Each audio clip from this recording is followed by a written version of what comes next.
Hi, Christy here with my Akashic Records open. I thought I would launch the exploration today with exploring should questions.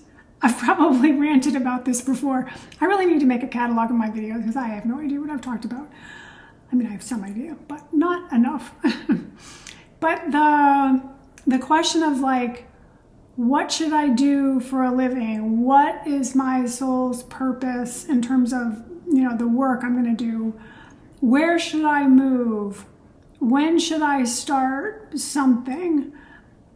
At least they're not yes/no questions. That's the good news. Yes/no questions in the records are really not great. I mean, you might as well use a pendulum for that.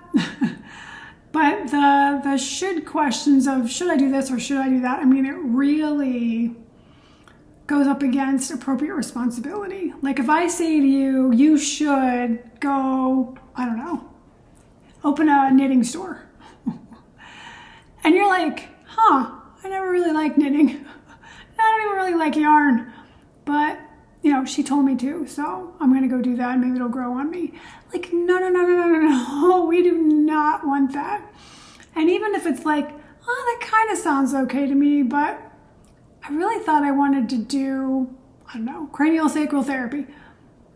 So a big part of this, I'm laughing and I'm cringing at the same time. A big part of this is appropriate responsibility. Like, who the heck are you and what do you want? And the other part is like, sometimes we get told something by someone and we're resistant. We're like, no, I don't want to do that. I'm like, ew, no. I have been there. I have done that. I don't like that. Which may be appropriate to say, yeah, I'm done with that. Could also be resistance.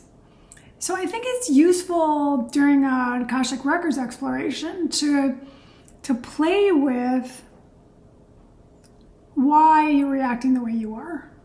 The records are never judgmental, like, you should have done better. First of all, should be banned, but not only should could easily be banned from the records as far as questions and as far as answers, because there's more room for us there than some preordained, mandatory, absolute of some sort that they're holding our feet to the fire. We really have no choice whatsoever. So being able to give ourselves room, one, to explore.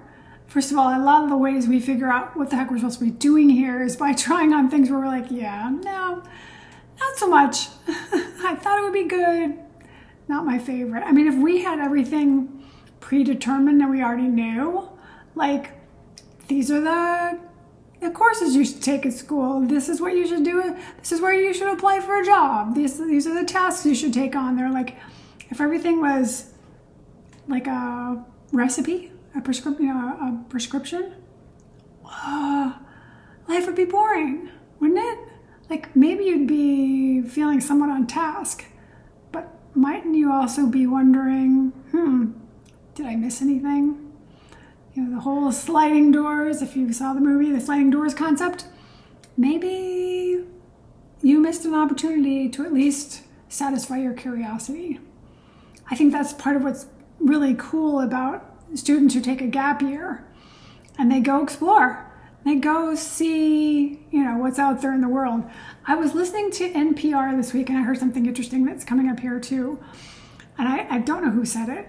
He was talking about how back in the old days, like pre-digital days, children would get hurt, injured by physical experiences. They'd fall down, they'd scrape their knee, they'd break an arm, whatever. They would, if they're exploring to the end of the road and they get to the mountain, whatever, there's going to be a set of things that could happen to them.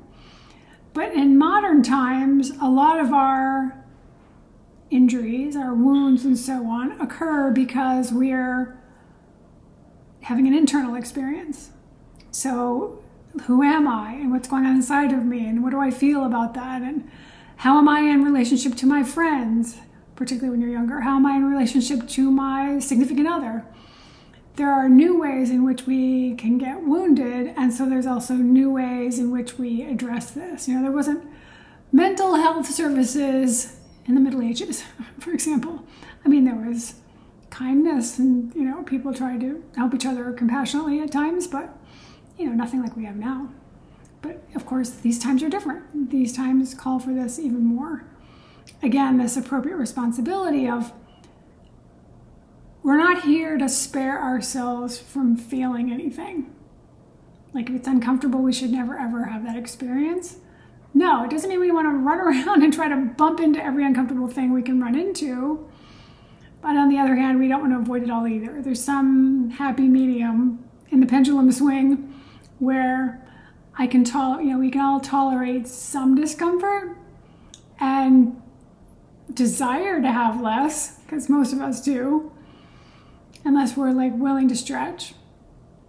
But also being able to say, yeah, sometimes I'm going to be uncomfortable, whether it's physically, mentally, emotionally, relationally, maybe even spiritually. Like, oh, I don't know if I want to, like for me, when it was like, you need to go heal someone's past life, I got that message and I was like, no, I don't believe that. You do now. That kind of energy. It's like, okay, maybe it's worth a stretch to say, all right, am I able to update myself with new information and be embodied in a new way?